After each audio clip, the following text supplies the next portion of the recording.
एक छोटे से गांव में एक पुराना और खंडहर हो चुका हवेली था। गांव वालों का मानना था कि उस हवेली में आत्माएं बसी हैं। कोई भी रात के समय उस हवेली के पास से नहीं गुजरता था।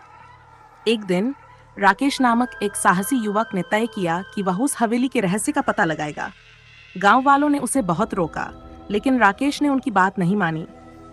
वह अपने दोस्त सुरेश के साथ उस रात हवेली में जाने की योजना बनाई।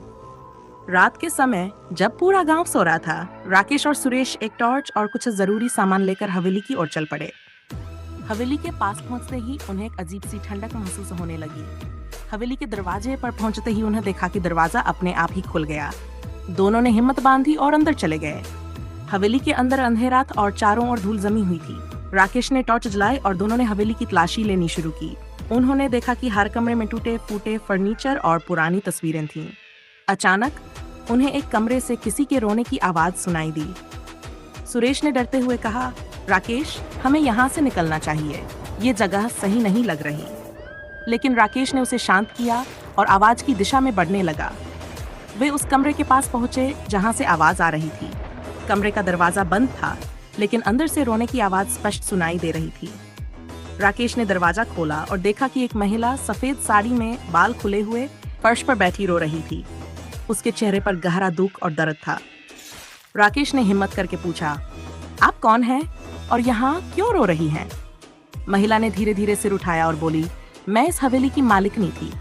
कई साल पहले मेरे पति और बच्चों की हत्या कर दी गई थी और मुझे भी इस हवेली में मार दिया गया था।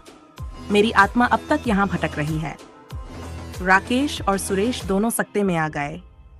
उन्होंने सोचा कि शायद आत्मा शांति चाहती है। राकेश ने कहा, हम आपकी मदद कैसे कर सकते हैं? महिला ने कहा, मेरी आत्मा तभी शांति पाएगी जब मेरे परिवार के हत्यारों को सजा मिलेगी। राकेश और सुरेश ने महिला को वादा किया कि वे इसके लिए कुछ करेंगे। अगले दिन वे गांव के मुखिया के पास गए और सारी बात बताई। मुखिया ने उनकी बातों पर विश्वास किया और गांव वालों को इकट्ठा करके उस हवेली की सच्चाई बताई।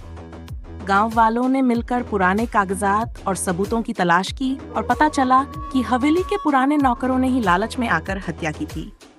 उन नौकरों को पकड़कर सजा दिलाई गई और महिला की आत्मा को शांति मिली। उसके बाद हवेली का भय खत्म हो गया और गांव वाले उस घटना को हमेशा याद रखते हुए साहस और सच्चाई की मिसाल के रूप में राकेश और सुरेश की कहानी सुनाते रहे।